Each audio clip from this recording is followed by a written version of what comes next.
할렐루야. 네. 오늘 말씀은 학개서의 말씀인데, 이 학개라고 하는 말의 뜻은 축제, 절기라는 그런 뜻을 갖고 있고, 학개 선지자를 통해서 주신 하나님의 말씀인데, 짧은 장으로 기록되어져 있습니다.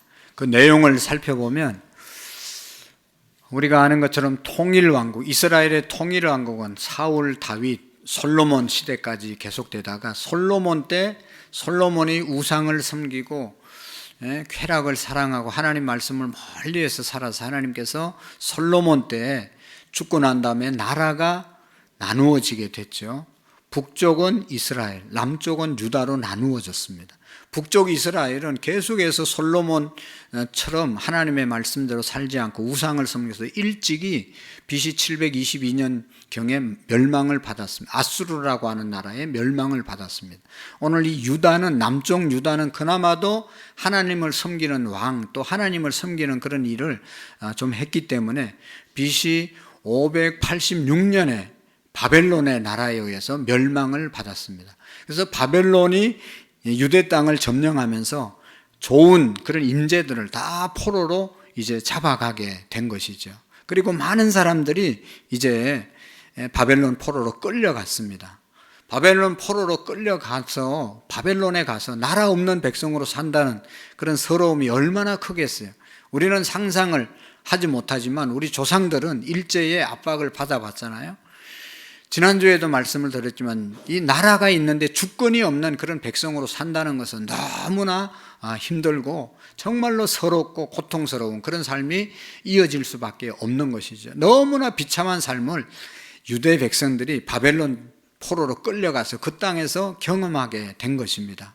그러다가 바벨론이 그 당시에 최강국이었는데 아무리 강한 나라도요, 여러분, 영원할 수 없습니다. 우리가 역사를 통해서 보면 그런 역사를, 그것이 오늘의 현실의 역사잖아요. 아무리 강한 나라도 계속 나라에서 이 땅에서 최강국으로 살아갈 수가 없습니다. 아무리 권력이 있어도 그 권력이 오래가지 못한다는 사실을 우리가 너무나 잘 알고 있습니다. 바벨론이 그렇게 최강국으로 있다가 페르시아라고 하는 나라가 갑자기 일어나서 그 강력한 바벨론을 멸망시키고 이제 유대 땅을 또 접수하고 또 페르시아 왕 시대가 이루어지게 되는 것을 볼 수 있습니다. 그런데 이 페르시아 왕 중에 고레스라고 하는 왕이 일어나서 상상도 하지 못했던 유대 백성들에게 너희들이 이제 고국으로 돌아가도 된다라고 하는 그런 칙령, 그런 조서를 내리게 됩니다. 그래서 이 유대 백성들은 너무너무 기쁜 것이죠. 상상도 하지 않았는데 자기 고국으로 돌아갈 수 있는 그런 길이 열렸던 것이죠. 특별히 유대 백성들이 바벨론 포로로 끌려가서 하나님을 믿는 백성으로 최고의 고통은 하나님을 마음대로 섬길 수 없었다는 것이죠.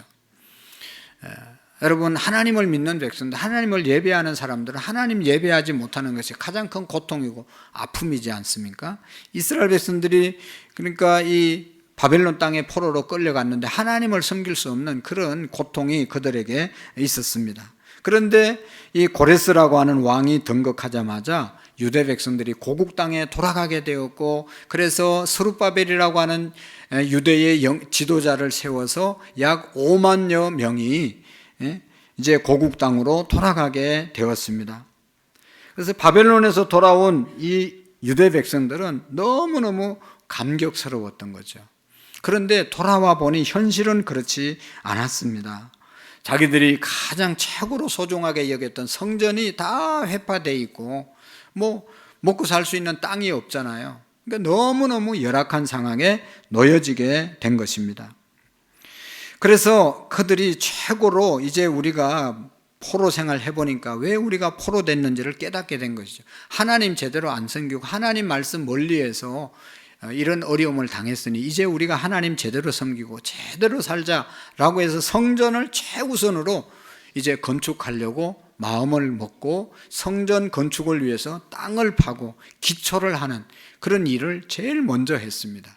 그런데 그렇게 하다 보니까 사마리아 사람이라는 사람들이, 사마리아 땅에 사는 사람들이 와가지고 우리도 성전 건축에 동참하겠다, 그렇게 부탁을 했어요. 그런데 스룹바벨과 이스라엘의 영적인 지도자들은 사마리아 사람들이 함께 성전 건축에 동참하는 것을 반대했습니다. 왜냐하면 이 사람들은 아수르가 쳐들어와서 지배할 때 다 자기들의 그 혈통, 순수한 유대 백성의 혈통을 지키지 못하고 다 그 아수르의 사람들과 결혼을 하고 그래가지고 혼혈족이 되어버렸거든요. 하나님의 백성의 거룩성을 잊어버렸다고 해서 그들을 성전 건축에 동참시키지 않았습니다. 그리고 일찍이 또 거릴심산이라고 하는 곳에 전을 지어서 그곳에서 이제 제사를 드리고 있었기 때문에 사마리아 사람들이 성전 건축에 동참하자고 건의해 왔을 때는 거절을 했습니다. 그러니까 거절당한 사마리아 사람들이 성전 건축을 끊임없이 집요하게 방해를 하게 되는 것을 볼 수가 있습니다. 관리들에게 뇌물을 갖다 바치면서 자기들 잘 봐달라고 하면서 성전 건축을 방해하고 또 투서를 내기도 하고, 그래서 여러 가지 일 때문에 성전 건축이 그냥 중단되게 되는 것을 볼 수가 있습니다. 그래서 성전 건축이 이제 하다가 방해를 받고 하다 보니까 그냥 멈추게 되었고, 멈춘 그 세월이 16년이 흐르게 되었습니다. 그때 이제 BC 520년이었는데요. 건축이 중단된 16년이 지났는데 하나님이 학개라고 하는 선지자에게 말씀을 주시는 것이죠. 다시 성전을 재건축하라는 그런 메시지가 그에게 떨어지고, 오늘 이 학개서 2장으로 되어 있는데 4개의 메시지가, 이제 4가지 메시지가 그들에게 이제 전달되어지는 것을 볼 수가 있습니다. 근데 놀라운 것은 여기 이 학개서의 메시지의 특징 중에 하나가, 메시지를 전하고 그날 메시지 전할 날짜를 하나님이 기록하게 합니다. 예언한 그 말씀의 그 내용이 전달된 그 날짜를 기억하고 날짜를 기록하라고 하나님이 말씀을 합니다. 이 말씀의 의미가 무엇일까 하는 것이죠. 하나님께서는 학개를 통해서 주신 말씀을 이 듣는 유대 백성들에게 분명한 목적을 가지고 내가 말씀을 전한다. 그래서 너희들은 이 분명히 주시는 하나님의 말씀을 꼭 듣고 잘 지켜야 된다는 그런 의미가 여기 날짜를 기억하라고 하는데 담겨져 있는 것입니다. 여러분, 우리 하나님은 하나님이 하시려고 하는 말씀, 또 하나님이 하시려는 뜻, 의지를 반드시 관철시키고 집요하게 하나님의 일을 이루어 가시는 것을 우리가 볼 수가 있습니다. 여러분, 이스라엘 백성들을 애굽에서 출애굽하라고 하나님이 모세에게 명령을 내리잖아요. 사명을 주시잖아요. 근데 모세는 자신을 생각할 때 도저히 애굽에 가서 바로 왕을 맞서서 내 백성을 보내라, 하나님이 말씀한다고 하는 그런 말씀을 전달할 수 있는 그런 사람이 아니라고 생각해서 계속해서 하나님의 명령에 거절을, 불순종을 하게 되는 것을 볼 수가 있습니다. 나는 나이가 80입니다. 지금 바로 왕궁에서 떠나온 지가 40년이 지났습니다. 나를 알아보는 사람이 한 사람도 없습니다. 또 나는 바로 왕 앞에 설 만한 그런 말을 잘하는 그런 말을 능력도 없습니다. 생각해 보면 다 현실적으로 맞는 이야기로 하나님 앞에 갈 수 없다고 자기 자신을 거절하잖아요. 그래도 하나님은 모세에게 지팡이를 돌려주고 아론을 붙여주고 어떻게 해서든지 하나님이 포기하지 않고 모세를 보내셔서 이스라엘 백성들을 구출해내는 것을 볼 수가 있습니다. 하나님은 한 번 선택하고 한 번 작정하고 한 번 하시려고 하는 일을 양보하는 법이 없습니다. 여러분, 이스라엘 백성들을 바로 왕에게 내보내라고 그러잖아요. 자유를 줘라 그렇게 얘기했는데, 바로 왕이 말씀에 순종한다고 하면서도, 내보내겠다고 말하면서도 9번이나 계속 가라고 했다가 가지 말라고 했다, 가라고 했다, 가지 말라고 했다, 계속 반복하잖아요. 여러분, 하나님은 절대로 포기하지 않아요. 마지막에 어떻게 합니까? 바로 왕의 장자로부터 애굽 사람의 모든 장자, 짐승의 첨난 것까지 다 죽이면서까지도 하나님께서 이스라엘 백성들을 구원해 주시려고 하는 그런 뜻을 굽히지 않는 것을 보게 됩니다. 그래서 하나님께서는 이 날짜를 기록하라고 하신 것은 하나님이 분명한 목적을 가지고 하나님이 그 목적을 반드시 이루겠다고 하시는 그런 뜻이 거기에 하나님의 마음이 담겨져 있는 것입니다. 그래서 하나님께서는 학개서를 통해서 4가지 메시지를 선포했을 때 그 백성들이, 유대 백성들이 그 말씀을 듣고 반응해서 움직이기 시작하는 것을 볼 수가 있습니다. 만약에 학개 선지자의 말을 듣고도 움직이지 않았어도 하나님께서는 어떤 방법을 통해서든지 계속 말씀하시고 움직이게 하셨을 것이라는 것입니다. 하나님은 그만큼 집요하시다는 것을 우리가 기억해야 합니다. 이처럼 반드시 이루겠다고 하시는 하나님의 마음이 학개서 안에 담겨져 있습니다. 그래서 이 학개서의 내용을 보면 그런 것입니다. 여러분, 유다 백성에게 이제 귀한 고국으로 돌아오는 것은 엄청난 일이었죠. 그래서 이제 그들도 마음껏 고향에 돌아가서 옛날처럼 하나님 앞에 제사 말씀을 들으면서 하나님을 섬길 수 있을 것이다 라고 생각하고 돌아왔는데 성전이 다 무너지고 제한적이지만 건축하다 중단되는 그런 일이 그들에게 있었잖아요. 그럼에도 불구하고 그들이 이제 성전을 건축하려고 할 때 제일 먼저 그들이 기초를 놓고 틀을 닦을 때 너무너무 기뻤다고 말씀하고 있습니다. 이제 감격이 에스라서에 잘 기록되어 있는데요. 에스라서 3장 10절에서 13절에 보면 그들이 성전을 건축하면서 기초를 놓으면서 그들이 즐거워했던 그 내용이 이렇게 기록되어져 있습니다. 그때 온 예루살렘이 웃음소리와 울음소리가 섞인 환호성과 찬양으로 덮일 만큼 감격하는 가운데 포로에서 돌아온 이스라엘 백성들은, 유대 백성들은 성전의 기초를 놓았다라고 말씀하고 있습니다. 웃고 울고 너무 감격스러워서 환호성을 지르고 하나님을 찬양하면서 기초를 놓고 또 이렇게 성전을 건축할 준비를 하게 된 것이죠. 그런데 아까 얘기했던 것처럼 문제가 생긴 것이죠. 성전 건축이 마음대로 그냥 하겠다고 해서 일치월장 그냥 쫙 아무 방해도 없이 성전을 건축한 것이 아니지요. 여러 힘든 상황 가운데 봉착하게 되었고 그들이 성전 건축을 중단할 수밖에 없었습니다. 여러분, 우리가 꼭 기억해야 할 것은 하나님의 일을 하는 데는 그냥 막 쫙 나갈 수 있는 것이 절대로 아닙니다. 하나님의 일, 하나님을 믿는 일, 하나님의 역사를 이루는 일에는 반드시 방해가 있습니다.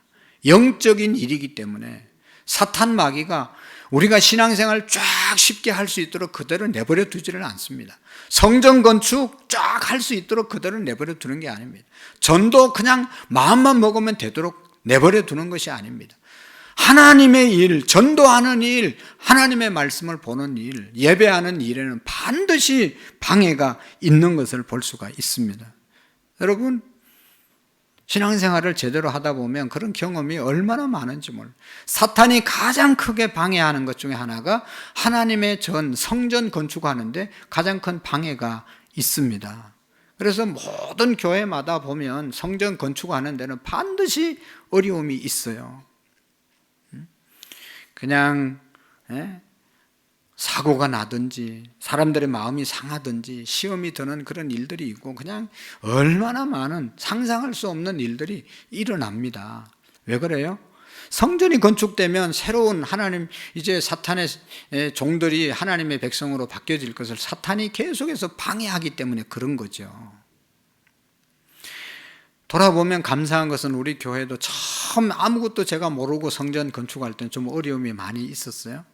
그렇지만 제가 그 사실을 알고 난 다음에 성전 건축하는데 다른 건 다 안 해도 돼요. 성도들이 기도는 해야 되는 겁니다. 기도로 마귀를 묶는 겁니다.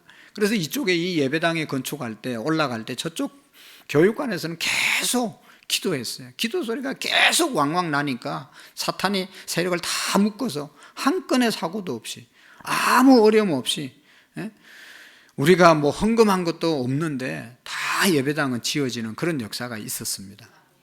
하나님의 일에는 반드시 방해가 있는데 그 방해를 이겨야만 하나님의 역사가 이루어지는데 그것은 기도밖에 없다는 것을 제가 진짜 깨달았어요. 여러분, 전도하는 것이 하나님의 일이고 하나님이 기뻐하는 일인데 이게 어떻게 가능하냐? 전도하지 않으면, 기도하지 않으면 절대로 이 일을 이룰 수가 없어요. 그래서 여러분, 오늘부터 우리가 기도해야 되고 매일매일 영혼 구원하려면 기도해야 하는 것입니다. 이스라엘 백성들이 그렇게 사모했던 성전 건축이 중단되고 그것이 16년이나 흘렀어요. 그런데 그 불씨가 다 사라져버린 것 같았지만 그런 상황 속에 살고 있는 이 유대 백성들을 향해서 하나님의 학계를 통해서 그 불씨를 살리는 그런 내용이죠. 그래서 이스라엘 백성들은 하나님의 말씀을 듣고 움직이기 시작했고 하나님께서는 성전 건축에 방해를 받아서 무너진 그것을 그냥 내버려 둘 수가 없어서 일으켜 세우는 그런 내용을 볼 수가 있는 것입니다. 그런데 오늘 말씀이 성전 건축하는 데만 꼭 필요한 그런 말씀, 도움만 주는 것이 아니라는 것을 우리가 기억해야 합니다. 성전 건축에만 이 말씀을 적용하고 우리가 교훈 삼는 것은 너무나 제한된 그런 말씀으로 받는 것입니다. 물론 이 말씀이 성전 건축, 교회 건축과 상관이 아예 없는 것은 아닙니다. 오히려 다른 말씀보다 훨씬 더 직접적으로 우리가 교훈을 받을 수 있고 도전을 받을 수 있는 그런 말씀이긴 하지만 성전 건축에 이 말씀을 적용해서 듣는다는 것은 너무나 한계를 갖고 말씀을 보는 것이죠. 여러분, 이 말씀은 성전 건축의 지침서가 아닙니다. 특별한 그 당시의 상황에 주어진 하나님의 말씀이라는 것을 우리가 기억하고 나눌 수 있기를 바랍니다. 여러분, 성경에 나오는 성전 건축을 이 시대의 예배당 건축과 꼭 같다라고 말하면 그것은 곤란합니다. 성경에 나오는 성전은 일반 건물이 아닙니다. 교회는 같은 오늘 우리와 이렇게 예배당을 짓는 것과 같은 그런 옛날에 성경에 나오는 성전의 개념은 오늘 우리가 예배당을 건축하는 개념과 다르다는 것을 먼저 이해를 해야 합니다. 뭔가 하면 여기에서 말하는 성전 건축은 이스라엘 백성들의 신앙 자체를 말하는 것입니다.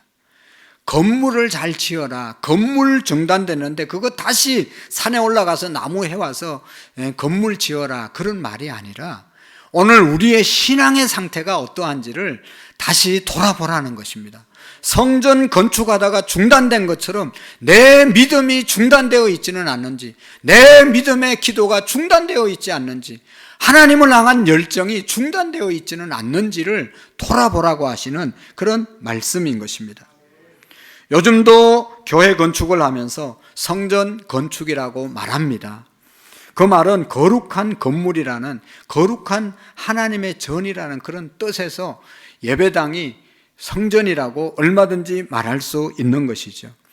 이 성전은 거룩한 전이라는 뜻인데 하나님 앞에 예배하기 때문에 이 전은 거룩한 것이 맞는 것이죠. 그래서 성전이라고 하는 말이라고 붙여도 무리가 없지만, 그러나 여러분, 옛날에 예루살렘 성전을 짓는 것처럼 그런 의미로 우리가 해석하는 것은 무리가 되는 것입니다. 왜냐하면 지금 오늘 신약적인 성전의 의미는요, 이런 건물이 아니라 성령이 거하시는 전, 그것은 바로 오늘 우리 한 사람 한 사람이 다 하나님의 성전이라는 것을 말씀하고 있는 것이죠. 우리에게 성령이 거하시는 그러한 존재들이기 때문에 우리 한 사람 한 사람을 향해서 성전이라고 말할 수 있는 것입니다. 그러니까 성전은 그리스도인이 각자 그리고 그리스도인의 공동체를 이야기하는 것이지 건물을 말하는 것이 아니다라고 하는 것입니다. 그러니까 성전을 건축한다는 것은 오늘 저와 여러분들, 우리 교회의 영을 깨우는 거예요. 각자의 영을 깨우는 것입니다. 건물을 짓는 것이 아니라 오늘 학계가 주신 말씀의 메시지는 우리 한 사람 한 사람이 성전인데 내 성전이 무너지지는 않았는지 또 건축되다가 중단되지는 않았는지 이것을 깊이 살펴보라고 하시는 말씀인 것입니다. 여러분, 이 말씀을 우리가 제대로 적용하려면 그때 주신 말씀의 대상자들을 살펴보면 우리가 그렇다는 것을 깨닫게 됩니다. 그 당시에 유대 백성들은 영적인 침체에 빠져 있었던 사람들입니다. 그들이 페르시아에서 이제 유대 땅으로 돌아오면서 얼마나 기대하고 또 비전을 가지고 기쁨과 감격으로 돌아오게 되지 않았겠습니까? 너무너무 감사하고 흥분된 마음으로 그들이 자기 고향 유대 땅으로 돌아왔을 것입니다. 와보니까 완전히 상황이 다른 거죠. 성전을 지으려고 했는데 방해를 받아서 중단이 되어 버렸습니다. 그래서 그냥 성전 막 열심히 있어서 지으려고 하는데 반대에 부딪히다 보니까 현실적인 또 문제가 생기잖아요. 포로로 살다가 돌아와서 자기 고향 땅에 돌아오니까 옛날에 살던 집도 없지요. 뭐 농토도 농사 지을 수 있는 그런 환경도 안 되죠. 지금 당장 이제 먹고 살아야 되는데 이게 예배당은 건축되다가 이제 중단되었고 더 이상 뭐 어떻게 할 수가 없으니까 다 그것을 성전 건축을 잊어버리고 이제 자기들 먹고 사는데 집중을 하게 되었다는 것이죠. 그들이 열정을 가지고 뜨거움을 가지고 성전을 건축하려고 했지만 반대에 부딪혀서 그냥 주저앉게 되었다는 것입니다. 한때는 하나님의 은혜로 살았고 한때는 뜨거운 열정과 부흥을 맛보는 그런 순간도 있었지만 이제는 상황이 달라졌다는 것입니다. 반대에 부딪히다 보니까 그냥 주저앉게 되었다는 것이죠. 사랑하는 성도 여러분, 우리 우리 교회도 부흥을 맛봤을 때가 있었습니다. 오래 교회를 다닌 분들은 다 기억을 하시죠. 1970년도, 1980년도, 90년 초반까지도 교회가 계속해서 부흥하고 부흥을 맛봤을 그럴 때가 있었습니다. 우리의 마음이 뜨거워지고 철야기도 하고 금식기도 하고 이런 연휴가 있으면 기도마다 차고 넘쳤을 때가 있었잖아요. 우리 교회도 돌아보면 죄송한 얘기지만 안산 시내 모든 곳을 다니며 전도했을 때가 있었습니다. 하루도 안 쉬고 전도했습니다. 그리고 주일학교 학생들, 아동부 학생들이 150명 이상 되었을 때가 있었어요. 중고등부가 80명 이상 돼서 중등부, 고등부 나누어서 그렇게 예배를 드릴 때가 있었습니다. 그러나 안타깝게도 지금의 상황은 많이 달라졌습니다.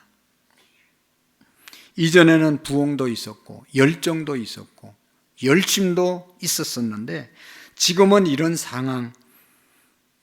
이런 상황에서는 해도 소용이 없구나 하면서 아무것도 안 하고 있다는 것은 정말로 안타깝고 무서운 일이 아닐 수가 없는 것입니다. 그래서 여러분, 신앙을 과거형으로 말하는 것은 가슴이 아픈 거예요. 우리 교회 옛날 얘기하면서 가슴이 너무 아픈 겁니다. 물론 작년부는 부흥됐지만 또 이 시대적으로 지금 저출산 시대이기 때문에 주일학교 학생들이 줄어든 것을 우리가 얼마든지 합리화할 수 있지만 이렇게까지 그냥 지금 몇 분의 1로 지금 줄어드는 것입니다. 옛날을 얘기한다는 것은 가슴 아픈 일입니다. 우리가 유행어 중에 라떼라는 말을 하잖아요. 라떼는 내가 교회학교, 주일학교 교사할 때는 이런. 그래서 라떼를 얘기하잖아요. 정말 슬픈 일인 것입니다. 왕년의 얘기만 하고 있다면 슬픈 일입니다. 여러분, 신앙생활은 언제나 과거형이 아니라 현재 진행형이 되셔야 되잖아요. 사랑하는 성도 여러분, 영적인 침체에 빠져 있다는 것이 어떤 모습입니까? 영적인 침체에 빠져 있다는 것은 신앙의 모습은 있지만 능력이 없는 상태를 말하는 것입니다. 교회는 다지만 아무런 능력이 없고 열정이 없는 그런 상태, 학개서의 말씀에 토대로 하면 하다가 중단된 상태, 기도하다 중단된 상태, 예배하다 중단된 상태, 말씀을 보다 그친 상태, 그때를 말하는 것입니다. 이제는 할 수도 없고 하고 싶지도 않고 마음도 없는 그런 상태를 학개 선지자가 더 이상은 방치하면 안 된다, 그러면서 메시지를 오늘 우리에게 주는 것입니다. 여러분, 우리가 더 이상 중단하면 안 된다는 메시지를 우리가 받을 수 있기를 축복합니다. 산에 가서 나무 해오고 막 건축한 거 몇백만 원, 몇 억씩 해서 성전 건축하라는 그런 말씀이 아니라 오늘 우리 교회의 영적인 상태, 우리 한 사람 한 사람의 영적인 상태가 지금 어떻게 되어 있는지를 돌아보라는 말씀입니다. 또 한 가지, 그렇게 하지 않았을 때, 여러분, 성전 건축이 중단됐을 때 이 학개 선지자가 유다 백성에 주시는 아주 책망적인 그런 심판적인 메시지가 여기에 기록되어 있습니다. 여러분, 이 말씀을 우리가 책망이나 비난의 말씀으로 받으면 안 된다는 것을 우리가 기억해야 합니다. 4절에 보면 성전이 이렇게 무너져 있는데 지금 너희 집만 잘 꾸미고 살 때인가? 라고 하는 그런 말씀이 있죠. 여기 4절의 말씀에 보면 이 성전이 황폐하였거늘 너희가 이때에 완벽한 집에 거주하는 것이 옳으냐? 이런 말씀을 들으면 하나님이 우리를 책망하는 것 같고 또 우리를 심판하시는 것 같아서 마음이 아주 불편해지는 것을 볼 수가 있습니다. 그 뒤에 보면요, 6절과 7절의 말씀에 보면 하나님이 그 당시에 사람들을 저주하는 말처럼 느껴지는 말씀도 여기에 기록되어져 있는 것을 볼 수가 있어요. 6절의 말씀에 보면 너희가 많이 뿌릴지라도 수확이 적으며 먹을지라도 배부르지 못하며 마실지라도 흡족하지 못하며 입어도 따뜻하지 못하며 일꾼이 싹을 받아도 그것이 구멍 뚫린 전대에 넣음이 되었느니라. 성전 건축이 멈춰졌다고 해서 하나님께서 이렇게 말씀하시는 거예요.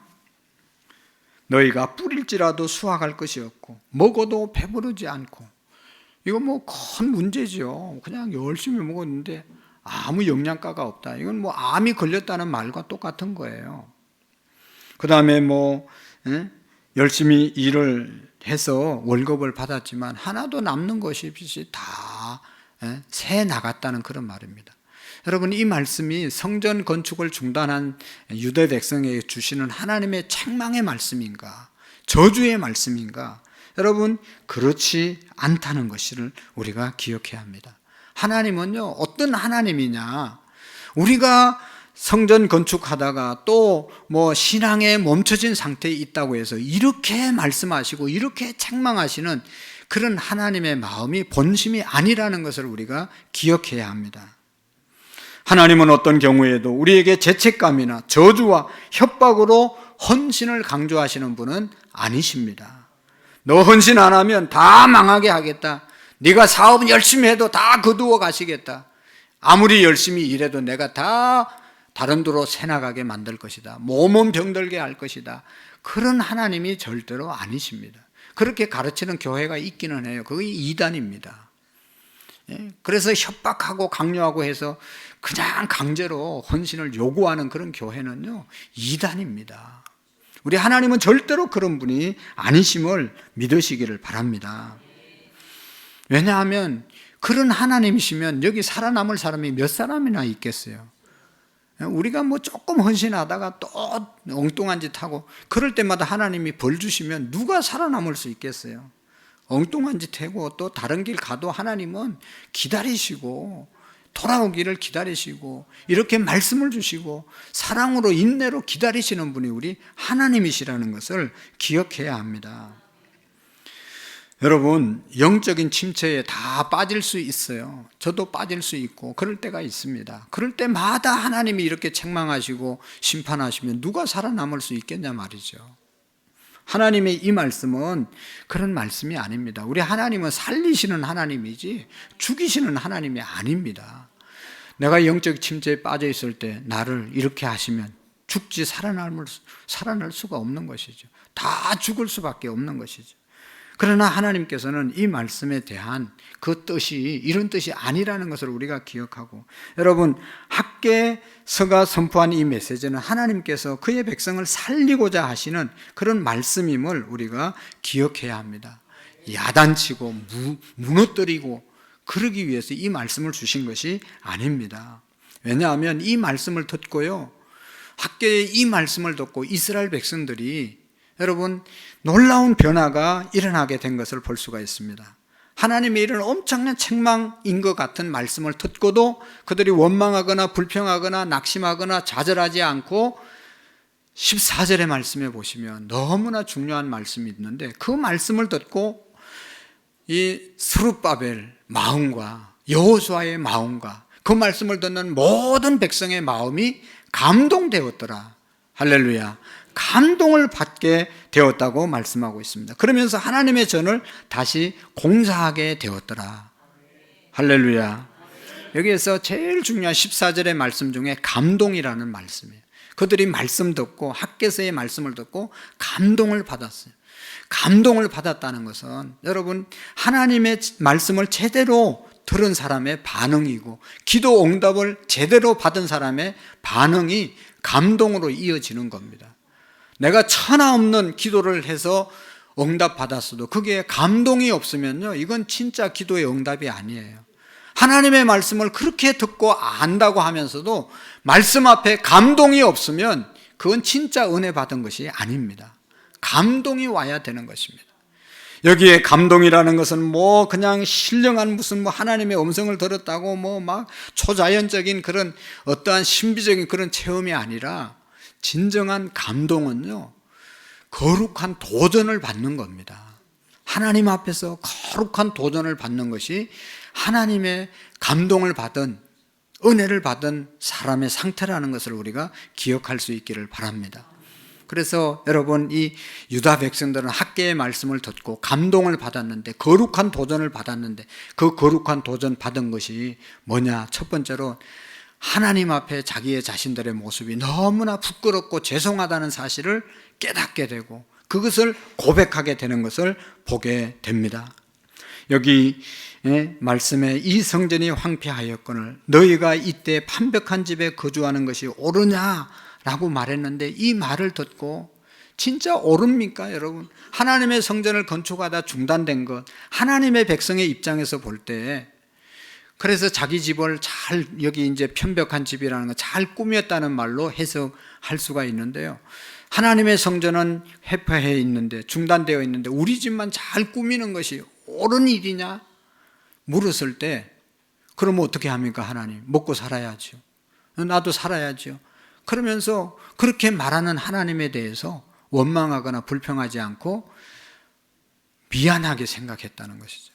감동이 오니까 그 일이 너무 회개가 되는 겁니다.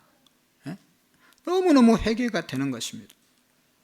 여러분, 이 말씀은 아까 얘기했죠, 건물이 중단된 그런 상태 보고 하나님이 책망하시는 것이 아니라, 오늘 저와 여러분들의 심령을 보시면서 그렇게 중단되어 있는 것, 멈추어져 있는 것이 잘한 일이냐, 거기에 대해서 유대 백성들은 감동을 받아서 미안한 마음, 회개하는 마음이 생겨졌다는 것이죠. 사랑하는 성도 여러분, 오늘 우리도 마찬가지입니다. 우리가 믿음의 사람이라면, 하나님의 사람이라면, 하나님의 말씀을 듣고 정말로 감동을 받으면 하나님께 죄송한 마음이 들 수밖에 없는 것이지요. 그것이 바로 거룩한 도전입니다. 내가 금년 한 해 돌아볼 때 더 잘, 더 열심히, 더 어떻게 할 수 있었는데 하나님 앞에 내가 죄송합니다, 그것을 깨닫는 것이 거룩한 도전인 것이죠. 여러분 어떻습니까? 이제라도 회개하며 돌이키는 마음이 있을 때 우리가 제대로 가는 것입니다. 그리고 하나님을 여기 두려워하는 부분으로 그들이 깨달았다고 그러죠. 말씀을 듣고 하나님이 두려움으로 다가왔어요. 그것은 하나님이 나를 벌 주실 것 같아서 두렵고 떠는 것이 아니라 하나님을 경외하게 되었다는 것입니다. 하나님이 다 보고 계셨구나, 하나님이 다 알고 계셨구나, 그럼에도 하나님이 참아주셨으니 하나님, 그런 하나님을 만나니 얼마나 두렵겠어요. 그리고 얼마나 경외심이 일어나게 되는 겁니까? 정말로 우리가 하나님 앞에, 말씀 앞에 감동을 받으면 여러분, 하나님을 경외하는 마음이 생기지 않습니까? 아, 하나님은 역시 살아계신 하나님이구나. 내가 잘못했을 뿐만 아니라 죄송할 뿐만 아니라 내가 하나님 앞에 바로 서야 되겠다, 이 마음이 드는 것이 하나님 앞에서 거룩한 도전을 받는 것이죠.